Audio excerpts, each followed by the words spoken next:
I'm Oliver from Car Chat TV, and in today's episode we explore this beastie orange Audi RS3. We take it for a little test drive and have a chat with the owner. Right, so we're in the car with the fabulous Martin, who's given up his time for us today to have a little chat about this bright orange Audi RS3.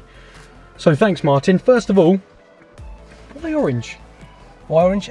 Funny story. So when we picked the car up, literally 10 minutes of picking it up, it was pampered black and attempted carjacking.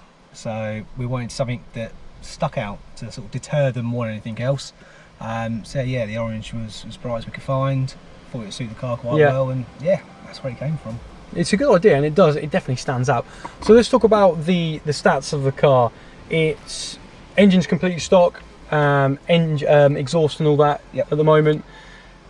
Modifications you've done have mainly been aesthetic. Can we run through those? What have those been? Yep, so obviously you've got the wrap. We've got a Maxton splitter, side skirts and rear spats. Yep.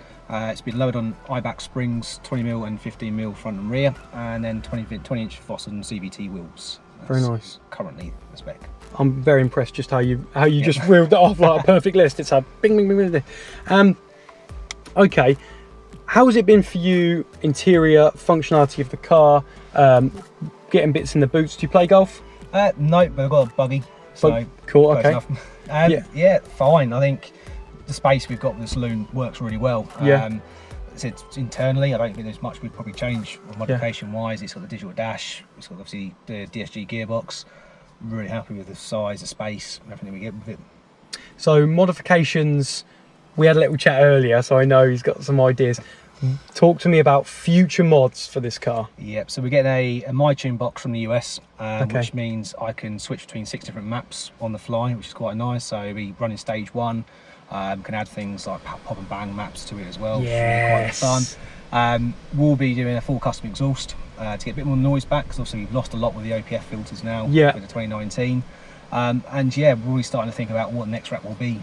So starting to plan the next design to what we'll change it to in about 12-18 months time. Oh really? So it's going to have another wrap? Yep. Or maybe would you keep part of the orange? Could you do that and then add another? No, I think we're going to go completely different this time. We're doing maybe a race theme, maybe a rally car type theme, something away from a block colour.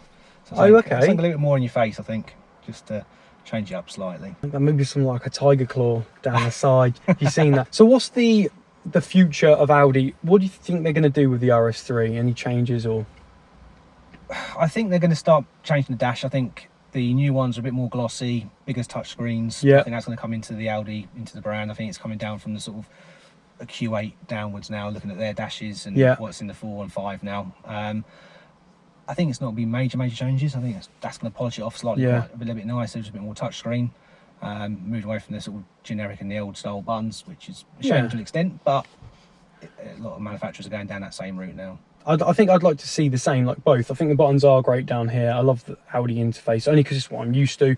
But if you do add that other element of a touch screen, you're starting to get up there with Mercedes and some of the others, aren't they, that dominate. Let's be honest, Mercedes interiors screens are pretty, they're up there. Okay, personally I do like the shape of the saloon, but why have you gone for the saloon rather than the RS3 hatchback? Yeah, it's just aesthetically, I think it just makes the car look a little bit more mature. I'm not a young one anymore. And good though. That's all right. I just personally, just down to preference. I think I just prefer the shape of the saloon. It just makes it look a little bit longer. I know the track's a little bit wider on the saloon, and apparently they should handle a bit better than the hatchback as well with the weight distribution. So yeah, just aesthetics. Just prefer the look of it. Hatchback would probably be more practical with a buggy. But saloon was a winner. Well, I think you get 35, if my calculations are correct, 35 litres more with the hatchback. So this is 315 litres. And then the other one is 35 litres more, but I don't know what's that. I'm sure hatchback RS3s will be telling us right now in the comments, it handles better and you can get more in there. Well, we like the saloon. Even today it's been crazy because like the amount of attention and the times we've had to stop filming because people have gone, nice car mate, and like, yeah, cheers mate, we are trying to work, but thank you for the compliment. And it's been ridiculous how much love this car's had I think the thing we found is the age range. We get obviously youngsters going past on their bikes, all out to OAPs that will stop and have a chat with us about the paint. All that paint, and they've explained about the wrap and stuff. It's a wide breadth of people that will talk to us about it. It's been incredible, actually. It's so different because it's obviously bright orange and it's a matte finish, and it's either like Marmite, isn't it? When you do something like that to a car, you either love it or you hate it. But the problem is, there is no problem with this car. It's all love. It's just, it's all love. Have you come across any hate for the colour or anything?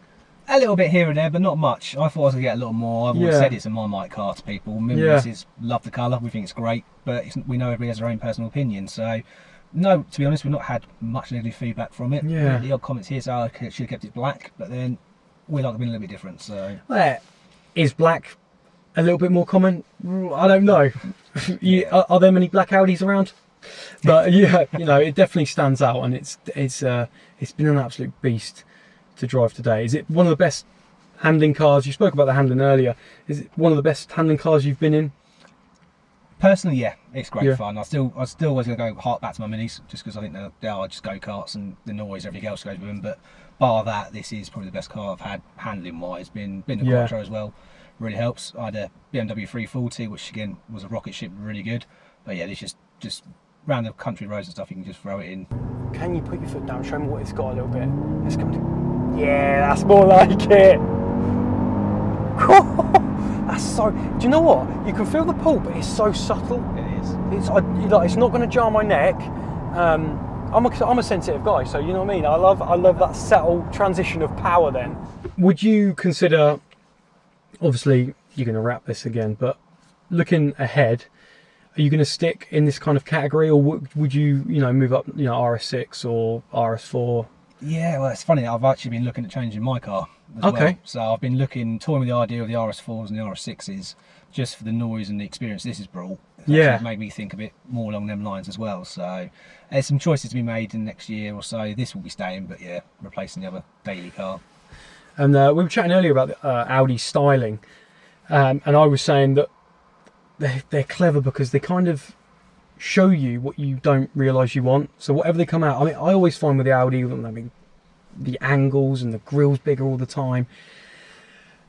It kind of shows you, like, I want that car, as in they tell you before you even know what you want. That's how I feel with Audi styling.